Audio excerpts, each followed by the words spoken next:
আজ পৃথিবীর বড় বড় জালেম যারা তারাই নেতা হয়ে বসে আছে। তারা আজ ইমানদারদেরকে নিষেধ করে যে তোমরা এ লাইনে আসার দরকার নেই। আরে ভাই, আপনি তো জুলুম করছেন আপনার নফসের উপরে, আপনি জুলুম করছেন আপনার জনগণের উপরে। সূরা বাকারার 124 নম্বর আয়াতে আল্লাহ বলেন, আমি ইব্রাহিমকে পদে পদে পরীক্ষা নিয়েছি জীবনে। পরীক্ষায় পাশ করার পরে আল্লাহ তাকে ঘোষণা দিয়ে জানিয়েছেন, তোমাকে আমি মানব জাতির জন্য নেতা ইমাম বানিয়ে দিলাম। হযরত ইব্রাহিম সঙ্গে সঙ্গে বলেছিলেন, আল্লাহ, নেতৃত্ব দেওয়ার এই গোনা বলি এটা কি শুধু আমিই পেয়েছি, নাকি আমার সন্তান আদি দুনিয়ায় যারা আসবে তারাও এটা পাবে যে তারাও নেতৃত্ব দিতে পারবে? ভালো করে শুনবেন। আমার সন্তান আদি যারা আছে তারা কি নেতৃত্ব দিতে পারবে মানব জাতিকে? আল্লাহ পাক সঙ্গে সঙ্গে জবাব দিয়েছিলেন,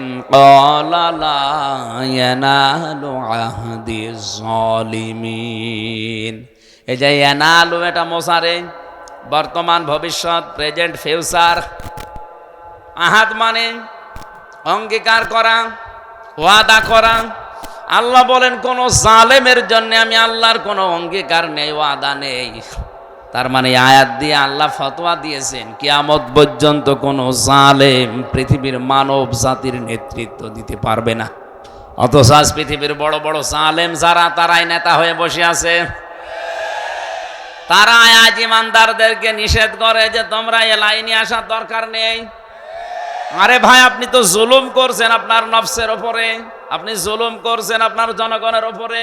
এই নেতানিয়াহুর মতো এই জঘন্যতম বেয়াদবকে আপনি বলা সাজে না, ওরে বলা লাগবে তুই। তোর জন্য পৃথিবীতে নেতৃত্ব দেওয়াই জায়েজ নেই। তোর অনুসারী দুনিয়াতে যারা আছে তাদেরও নেতৃত্ব দেওয়া হারাম।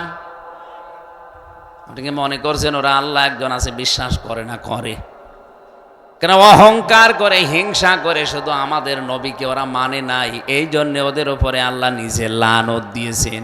দলালাত, গমরাহি এই শব্দটা ওদের উপরে চাপিয়ে দিয়েছেন। প্রতিদিন আমরা লক্ষ লক্ষ মুসলমানেরা ওদের জন্য বরদোয়া করি, গায়রিল মাগদুবি আলাইহিম ওয়ালাদ-দাল্লিন।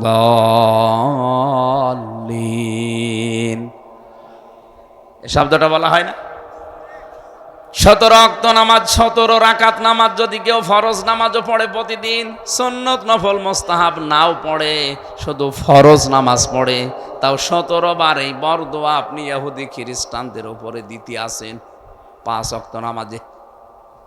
আর যদি নফল সুন্নত পড়েন, ওয়াজিব পড়েন, তাহলে কয়েকশো বার আপনার মুখ দিয়ে আল্লাহ একটা কথাই বের করে নিচ্ছে, বলো যে তোমাদের উপরে আল্লাহর লানত, গজব, তোমরা গোমরাহ।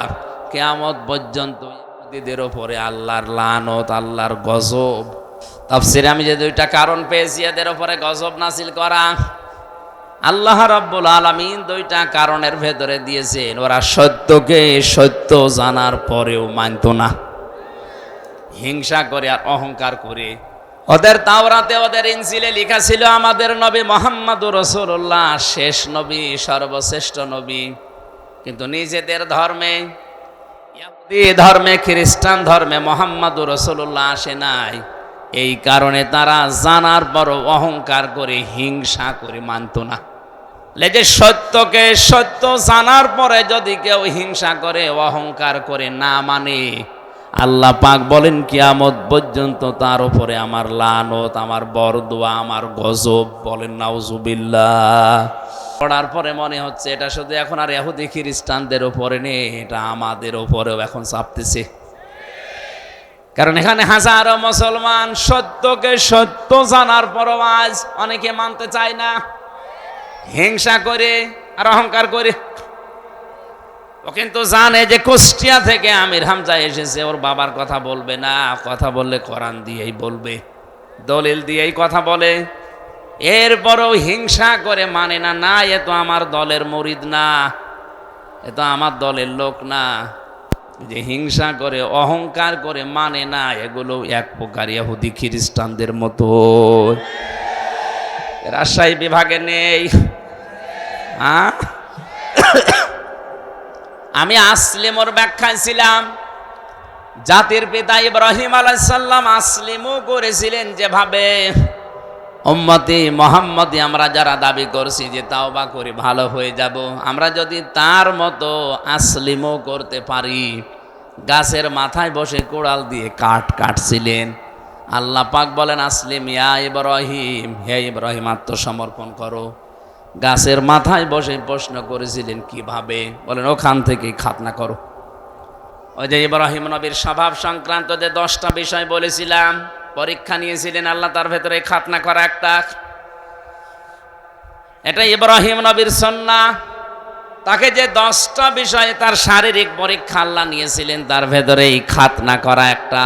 গাছের মাথায় বসে কোড়াল দিয়ে কাঠ বাদ দিয়ে খাতনা করে বললেন আসলাম তুলি রব্বিল আলামিন, হে আল্লাহ আমি আত্মসমর্পণ করলাম তোমার বিধানের সামনে। এখন আমার নিজের বলতে আর কোনো কথা নেই, তোমার কথাই আমার কথা। রাজশাহীবাসী এ শব্দটা আমি যত সহজে বললাম, আপনি নিজের বাস্তব জীবনে এত সহজে কি মিলানো সম্ভব? বলেন। সূরা তাওবাতে পড়েছি আইয়ুহাল্লাযীনা আমানু লা তাত্তাখিযু আবাকুম ওয়া আবনাকুম আউলিয়া ইন ইস্তাহাব্বুল কুফরা আলাল ঈমান ওয়া মান ইয়াতাওয়াল্লাহুম মিনকুম ফাউলাইকা হুমুজ যালিমুন।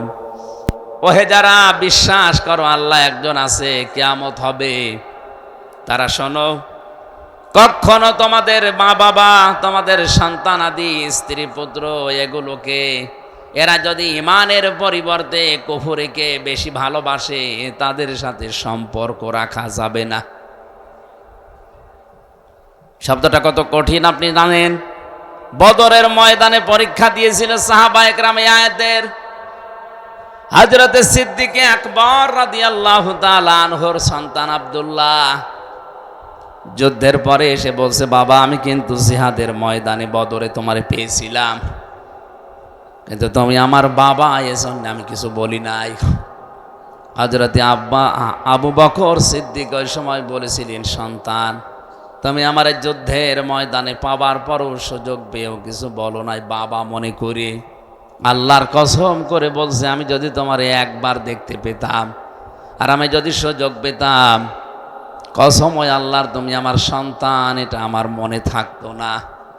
কারণ আমি কোরআনে কারিমের আয়াত পড়েছি, ইনস্তাহাব্বুল কুফরা আলাল ঈমান, যে সন্তানাদি, যে স্ত্রী, যে ভাই ভগ্গর, যে মা বাবা, এরা যদি আল্লাহ রাসূলের পরিবর্তে, ইমানের পরিবর্তে কুফরিকে বেশি ভালোবাসে, তাদের সাথে সম্পর্ক রাখা যাবে না।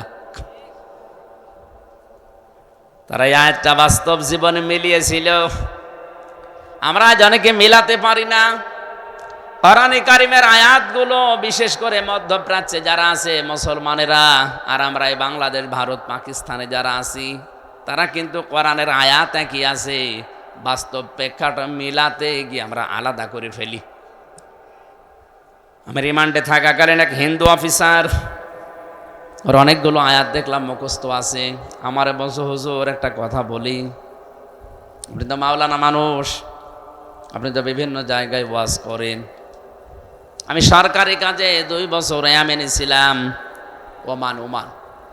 ওখানে থাকাকালীন আমি দেখেছি ওনাদের কোরআনে কারিম হাদিস মেনে নেওয়ার, আমাদের কোরআনে কারিম হাদিস মানা, এই 3টা দেশে এক না। আপনি তো হিন্দু, অন্য জাতির লোক, কিভাবে কি বোঝেন? আমি যে দোকানে খাবার খেতাম, দোকানের মালিক বসে আছে, টাকা নিচ্ছে ক্যাশ, আর যেখানে খাবার দেয় হোটেলের বয় বলা হয়, ওটা ওই মালিকের নিজের আপন ছোট ছেলে। মানুষকে রুটি দেয়, পানি দেয়, এগুলো সব টেনে দেয় তরকারি।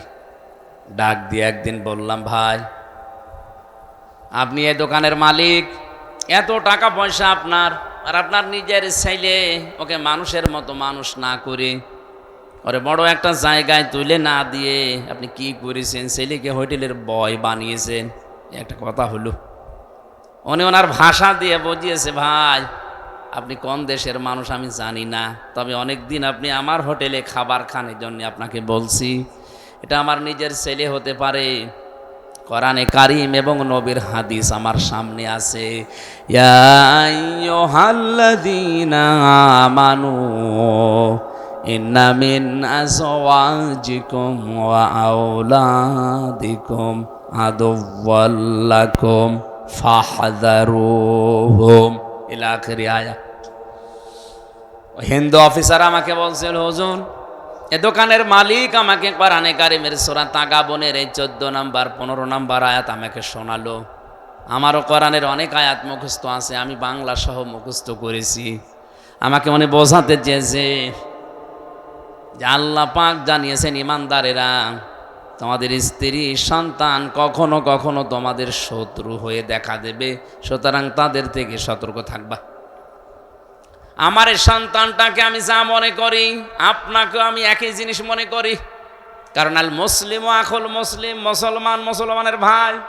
আপনি জাতিতে কি আপনাকে তো আমি চিনি না, তো মুসলমান মনে করি বলছি। আমার এই নিজের আপন সন্তানকে আমি যা মনে করি পৃথিবীর 175 কোটি মুসলমানকে আমি তাই মনে করি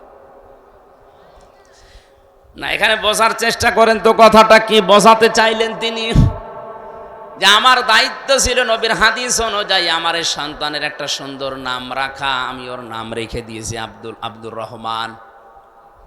2 নাম্বারে ওকে আমি দ্বীনের শিক্ষা দেওয়া, এটা আমার দায়িত্ব ছিল। দ্বীনের শিক্ষা মানে হাফেজ মাওলানা শায়েখ বানানো লাগবে না, ইসলাম মানতে যতটুকু প্রয়োজন অতটুকু শিক্ষা দেওয়া ফরজ আমি শিখিয়েছি। অন্তত ইসলামের যে মৌলিক জিনিস এগুলো মানতে পারে। 3 নাম্বারে ওকে একটা সৎ পাত্রী দেখে পাত্রস্থ করা আমার দায়িত্ব ছিল, আমি একটা সৎ পাত্রী দেখে ওকে বিয়ে দিয়েছি।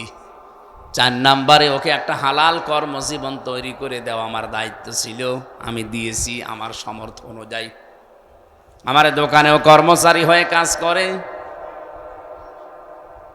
মনে করেন 20,000 টাকা বেতন পায়, এটা দিয়ে ওর সংসার হালাল ভাবে ভালোভাবে ওর স্ত্রী নিয়ে চলছে, কোনো অসুবিধা নেই। আমি তো আর ওর জন্যে 5 লাখ 10 লাখ 20 লাখ টাকা খরচ করে হারাম কোনো কাজে সুপারিশ করে একটা চেয়ারে বসিয়ে দিতে পারি না। কথাটার ওজন কত আপনি টের পাচ্ছেন? আজ বাংলার 1734 জন মানুষ দায়িত্বে আছে। এই ওয়ামানের এই দোকানদার মুসলমানের মতো যদি এদের মন মানসিকতা তৈরি হয়ে যেত, এই দেশে ঘুষ নেওয়ার জন্য পিটিয়েও লোক পাওয়া যেত না। তিনি কি বোঝাতে চেয়েছেন যে আমার সন্তানের উপরে হাদিস অনুযায়ী 4টা দায়িত্ব ছিল আপনার, আমি পালন করেছি। আমি কোরআনের আয়াতও সামনে রেখেছি। যেহেতু আমার শত্রু, ওর থেকে সতর্ক থাকা লাগবে। ওকে এমন জায়গায় আমি তুলে দিতে পারি না যে জায়গায় যে ও যেখানে বসার যোগ্যতা রাখে না।